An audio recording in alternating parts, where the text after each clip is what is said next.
This is the SE MOS, the first enclosed emitter reflex sight designed to mount directly onto an MOS cut Glock slide. And yeah, you can co-witness it to your factory iron sights.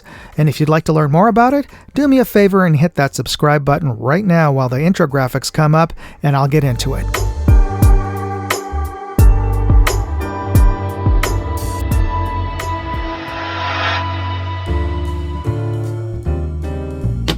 This is the new SE MOS, and this is so new that OSight sent me the pre-release version of this, because they don't even have the packaging ready to go on this, and this won't be released for a couple of weeks, so you're getting an early preview of the new SE MOS.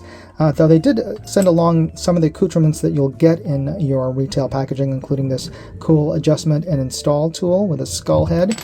And they also sent along the mounting screws.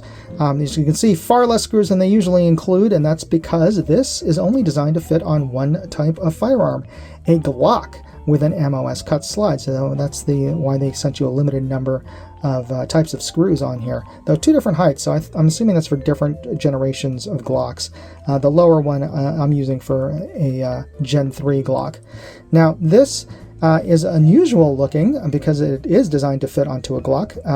It is an enclosed emitter reflex sight, which means it has a pane of glass on the back to protect the reflective side of your front lens from fouling and dust, debris, lint, rain, or mud, so that you can easily clean the back of that off much more easily to get a clearer picture of your reticle again. It is a fair bit larger than the original SE, as you can see the differences here, but it's still about the same width and height as the original one, like a little bit over an inch, though a bit longer at about 2.5 inches, and that is because of the larger footprint. This is an RMSC footprint, this is a Glock MOS footprint, and that actually is not originally designed for optics, but designed for adapter plates. So this actually takes the place of an adapter plate and is designed to fit directly onto your MOS slide, your Glock slide. So that's one of the reasons they designed it this way, kind of unusual. It has a slightly lower base, and that's to allow you to use your factory iron sights with your Glock.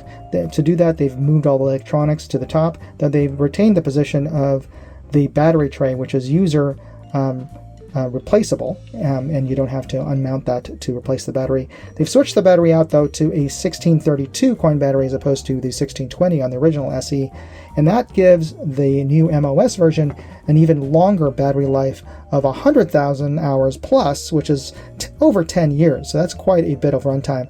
They've retained the user selectable reticle. You have a choice between a 2 MOA dot and a 32 MOA circle, or a combination of both of them, and you can change that by pressing the minus button for about 4 seconds.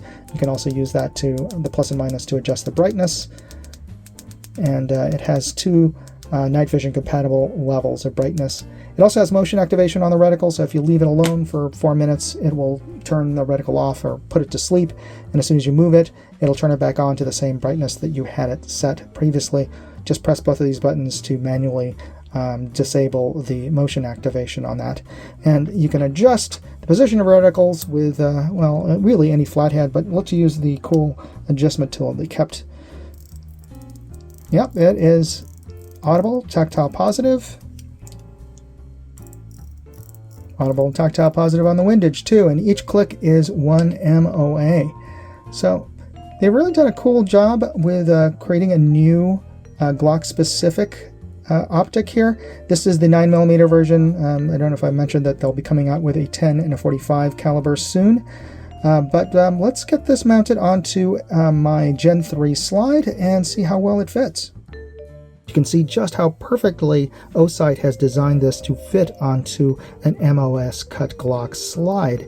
And in fact, it will co-witness to factory iron sights. So a really nice job by the folks over at OSight.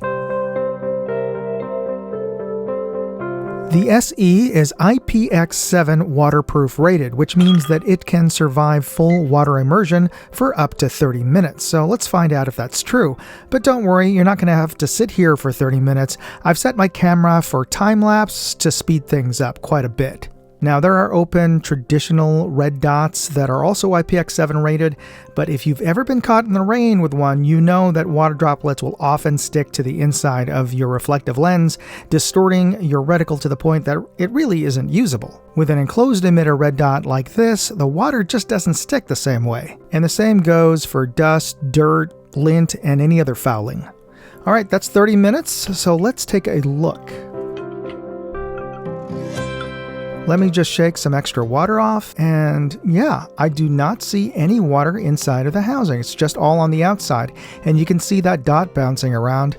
Here, let me bring it up closer and bring my hand up. Yeah, there you go. There's the reticle. Well, it's waterproof. Let's see how it deals with the rough housing. Industry standard drop tests are from 1 meter or 3 feet. I'm going to drop it from 6 feet twice onto rocks and dirt, so we'll see if it still works. Yep, the buttons still work and I can see the reticle.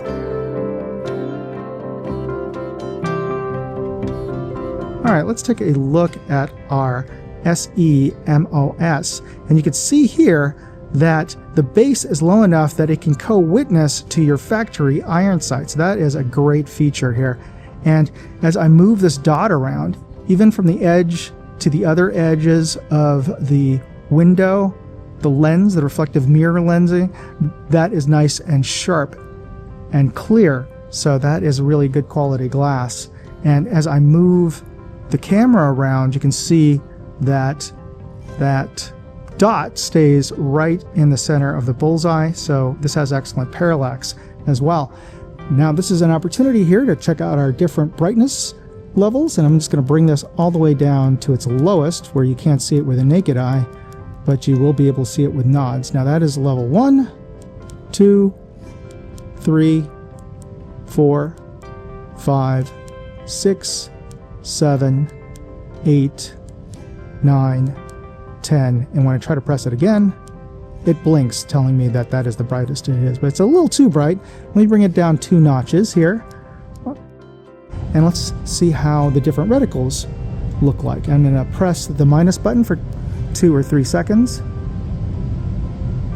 And now we have a 32 MOA circle. Press it again. We have a 32 MOA circle and a 2 MOA dot. Press it again. And now we have just the 2 MOA dot.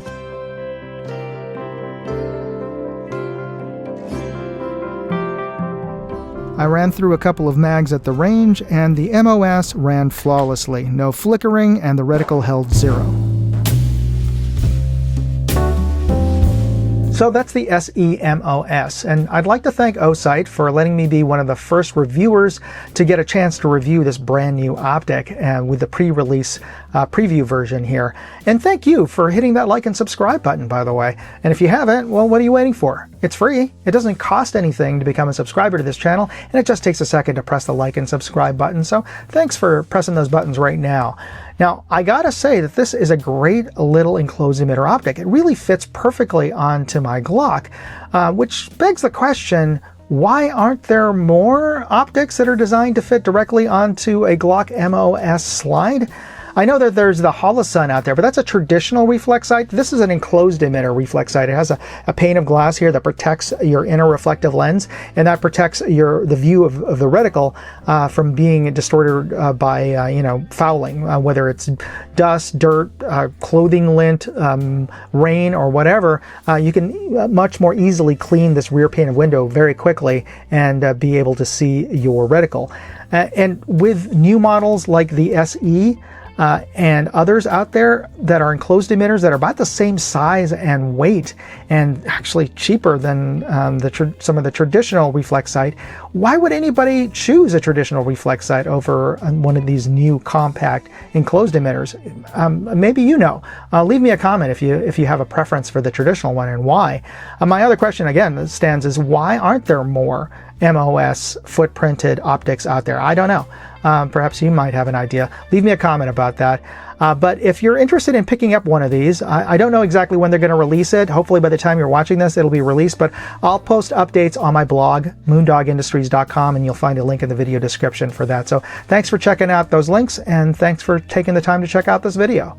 God bless. Moondog out. What did you think of the video? Leave me a comment. And you can always chat with me on X, Facebook, or Instagram. You can find useful links in the video description and check out my other videos, channels, and my website, moondogindustries.com.